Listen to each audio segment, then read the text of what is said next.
route vers la présidentielle, l'interview sur Radio Classique et Public Sénat. Robert Rochefort, bonjour. Vous êtes Bonjour, vice-président du MoDem et nous sommes ravis avec Gilles. Bonjour, mon cher Gilles, de vous recevoir ce matin. Les questions ne manquent pas. Vous avez été donc le patron du Crédoc et il y a des questions importantes et même une bagarre droite-gauche sur la situation économique de la France avec le rapport de la Cour des comptes ce matin. Il y a évidemment, on vient d'en parler avec Guillaume Tabar, la guerre à droite et puis on va commencer par ce qui vous concerne puisqu'il y a quand même eu un conseil national samedi du MoDem avec un François Bayrou qui a dit qu'il allait prendre du recul. Est-ce qu'il n'aurait pas mieux fait de prendre sa retraite? Pardonnez-moi d'être violent dès le matin, mais bon. Non, écoutez, on va prendre un peu de temps pour réfléchir, François Bayrou et puis l'ensemble des cadres du MoDem, parce que à la fois, nous considérons que nous avons toujours raison sur l'analyse que nous faisons du pays, on va en parler dans un instant, et en même temps, nous sommes obligés de constater que sur le plan électoral, nous n'avons pas réussi. Donc il faut dans ces cas-là se dire... Mais qui a eu tort? C'est le MoDem ou lui? C'est-à-dire, est-ce que son discours est un discours encore justifié aujourd'hui, puisqu'on va parler d'économie? Est-ce que finalement c'est la personnalité de François Bayrou qui, à force de ne pas choisir sur le plan politique, non, je vais vous dire, dans cette affaire et ferait mieux de se retirer de la vie politique? Avant de vous dire là où nous avons eu tort, je vais d'abord vous dire là où nous avons eu raison. Nous avons eu raison sur la situation économique du pays, sur les réformes qu'il faut faire et sur l'exigence de dire la vérité aux Français. Là où nous avons eu tort, c'est d'abord que les autres autour de nous, c'est vrai pour le PS et c'est vrai pour l'UMP, n'ont pas dit la vérité aux Français. Et tout l'objectif de la Cour des comptes de ce matin, c'est d'essayer de faire ce qu'on appelle un atterrissage en douceur par rapport à quelque chose qui a été une stratégie du mensonge pendant cette campagne électorale. Et là où nous avons eu probablement tort, mais c'est facile de le dire après coup, c'est que la bipolarisation a été extrêmement prégnante et que par rapport à ça, notre discours d'indépendance est devenu un discours de solitude. Et c'est là-dessus qu'il faut que nous soyons capables de réformer, comment dire les choses. Ce que nous avons dit samedi, ce que nous avons dit samedi, Je vous préviens que Gilles Leclerc va y revenir. Eh bien, très bien, il y reviendra, je le connais aussi. Ce qui est sûr, c'est que ce que nous voulons faire maintenant, c'est trouver toujours maintenir cette idée d'indépendance, parce que c'est ce qui fait notre marque de fabrique, mais en même temps dire qu'effectivement cette indépendance doit aller de pair avec la capacité de discuter avec les uns avec les autres, et même, pourquoi pas, d'arriver par moment à faire des accords, donc un jour des héros, coopérations. Un jour Fillon ou Copé. Ouais, vous savez, pour l'instant, alors, c'était plutôt un jour ni Sarkozy, un jour ni Hollande. Alors, si on peut passer du nini qui consiste à nous sortir de la caricature dans laquelle nous serions toujours dans l'opposition, que ce soit la droite ou la gauche au pouvoir, ce ne serait déjà pas si mal. Mon cher Gilles. Alors, aujourd'hui, il y a Jean-Louis Borloo à l'Assemblée qui a constitué un groupe. Est-ce que vous regardez quand même un petit peu de ce côté-là? Comment vous jugez ça? Oui, bien sûr. Parce que vous dites indépendance, mais je remarque que vous n'avez pas parlé du centre, en fait. Est-ce que le centre existe encore et qui l'incarne aujourd'hui? Malheureusement, la façon dont Jean-Louis Borloo a lancé son initiative n'est pas très centriste, puisqu'il a commencé, c'est la première phrase de sa déclaration, en disant « Nous sommes résolument dans la construction de l'opposition au gouvernement héros ». Donc, il y a là toujours une conception d'un centrisme qui est une sorte de variante de la droite pour revenir au pouvoir, mais ça ne veut pas dire que nous n'avons pas envie de discuter avec eux. Non, nous avons envie de discuter avec eux, nous avons envie de discuter, puisque maintenant, l'actualité, il n'y a pas d'élection nationale dans les temps qui viennent, mais il y aura des élections locales et des élections européennes dans 2 ans. La question de l'Europe est incontestablement la question politique du moment, donc avec les centristes, mais avec, je ne sais pas très bien, je prends Daniel Cohn-Bendit pour ce qui est de l'Europe, et puis aussi avec donc c'est l'auberge espagnole, non, c'est pas l'auberge espagnole, c'est la discussion. C'est la discussion, parce que Guillaume Durand, vous avez l'air d'avoir envie qu'en ce début d'été, les moutons soient bien gardés et qu'il y ait des chiens de berger autour du troupeau de la droite et autour du troupeau de la gauche. Alors nous ne sommes pas des chiens de berger et nous pensons que les électeurs sont autre chose que des moutons. Nous avons fait une erreur qui est celle de la solitude et cette fois-ci ça recommence. Oui, je vous le dis. Mais non, je vous dis le contraire. Non, je vous dis le contraire. Vous ne pouvez pas changer de... Vous pouvez pas changer de fiancé toutes les 10 minutes.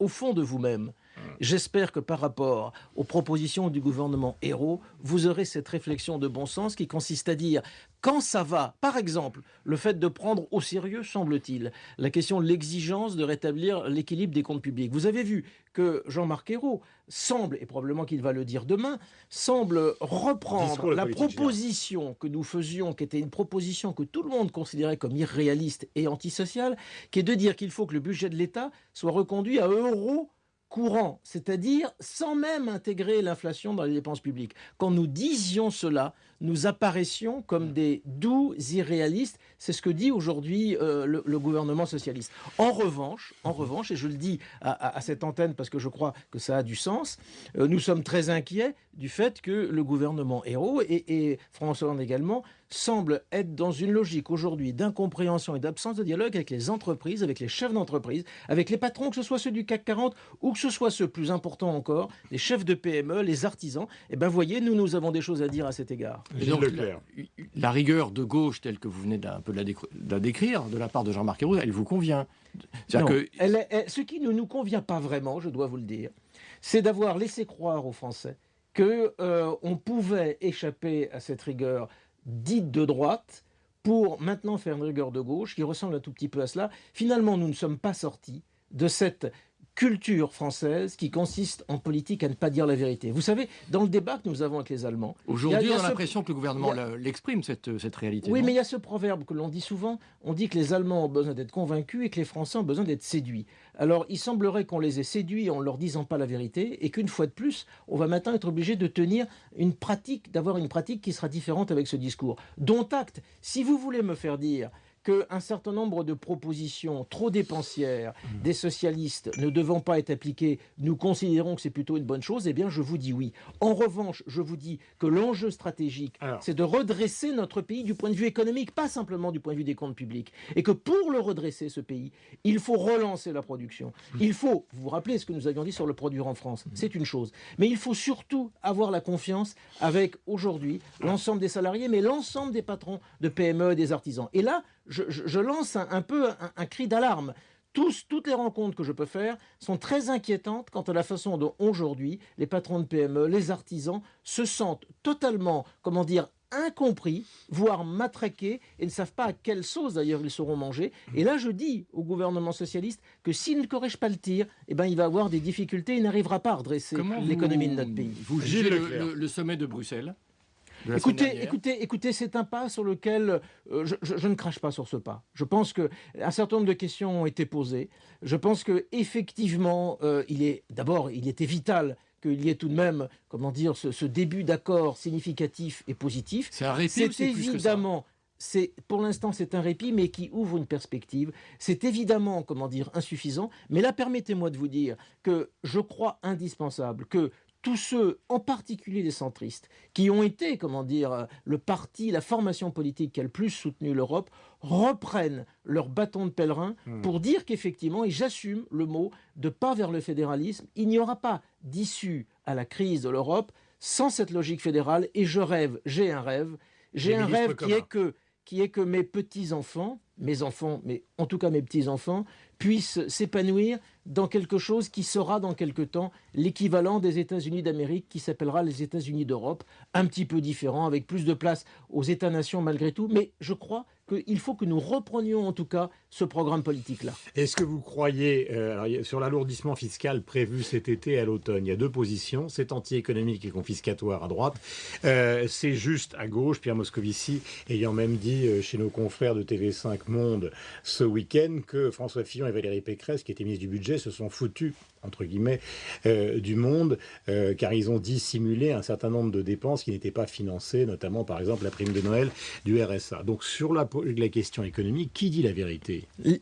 Les uns et les autres n'ont pas dit la vérité. Il est exact que le gouvernement précédent a laissé une facture qui n'était pas affichée. Il est exact que Nicolas Sarkozy, dans son programme économique, avait un trou d'une vingtaine de milliards. Il est exact aussi que les socialistes avaient fait la même chose et avaient fait un tour de passe-passe en croyant à une croissance qui ne sera pas au rendez-vous.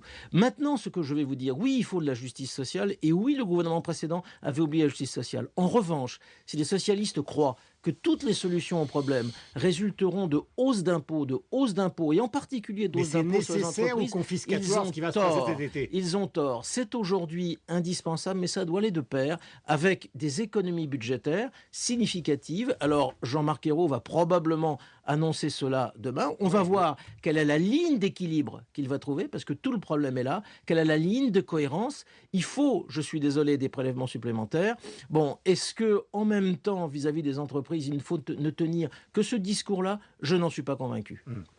Gilles Leclerc. Est-ce que vous pensez vraiment que compte tenu de votre place, est-ce que vous regardez de près ce qui se passe à droite, ce qu'on appelle la guerre des chefs, comment vous avez ressenti la prise de position de François Fillon, qui se déclare d'ores et déjà candidat pour diriger l'UMP? Ben vous voyez, je vais vous dire oui, et je vais vous dire que peut-être pour nous, ceci a plus d'importance encore que ce que Jean-Louis Borloo fait avec quelques sous-groupes de sous-tendances, de centristes, comment dire, qui peuvent peut-être compter, mais moins qu'en tout cas, oui, il y a un enjeu. Pour le dire autrement, que ce soit François Fillon ou Alain Juppé ou Jean-François Copé qui gagne la présidence de l'UMP, il est probable que là, il y a un enjeu. Et pour le dire autrement... Un enjeu pour vous? Oui, pour les Français et aussi pour nous. Il est clair que, par exemple, puisque Guillaume Durand me reprochait tout à l'heure que nous ayons envie de discuter avec tout le monde, oui, nous avons envie de discuter avec tout le monde.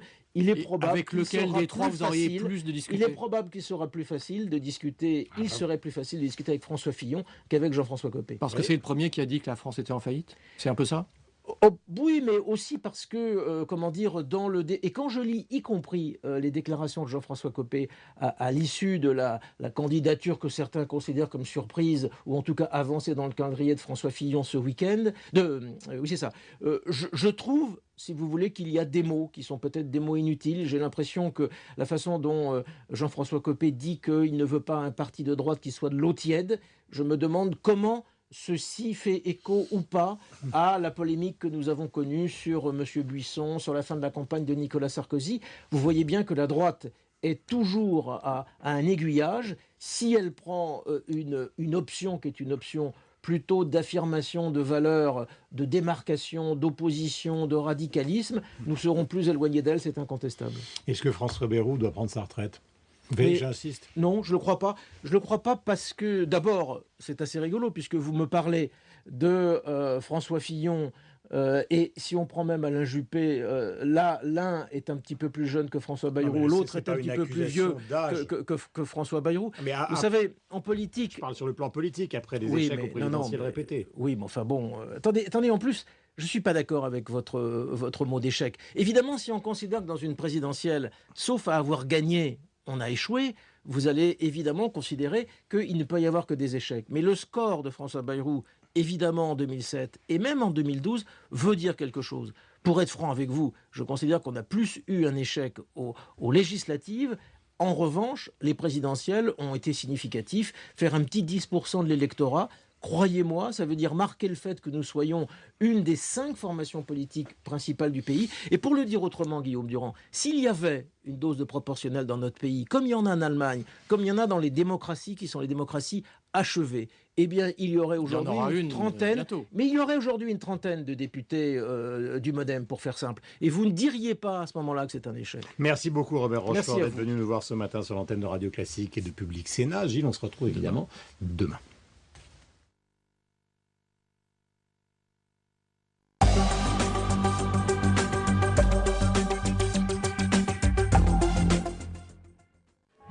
Bienvenue à bord de la Politique Sénat pour ce dernier numéro de la saison. La Politique Sénat rembobine l'année du tweet atomique de Valérie Trierweiler au détournement de l'affiche de la France Forte. En passant par la chorégraphie du PS, le club des gazouilleurs se penche aujourd'hui sur le meilleur du pire, le pire du meilleur du web politique. La Politique Sénat, aujourd'hui à 14h30 sur Public Sénat. Que signifie la solidarité? Comment réguler l'activité des banques? Doit-on sortir du nucléaire? Chaque vendredi à 18h20, 2 invités débattent des thèmes qui ont marqué l'actualité et répondent aux questions de Mathieu Aron, Gilles Leclerc et Luc Bronner. Soyez honnête, s'il vous plaît. Tombons d'accord sur le fait qu'on a besoin d'une continuité dans les politiques. On a besoin d'une continuité. Autant je ne partage pas la conclusion que vous avancez. Excusez-moi, mais je veux rétablir quand même parce qu'il y a des erreurs manifestes. Je ne vous ai pas coupé, vous seriez aimable de me laisser m'exprimer. Allez-y. C'est totalement fou, hein, Les débats de 2012, avec France Inter, Le Monde et Dailymotion, c'est vendredi à 18h20 sur Public Sénat.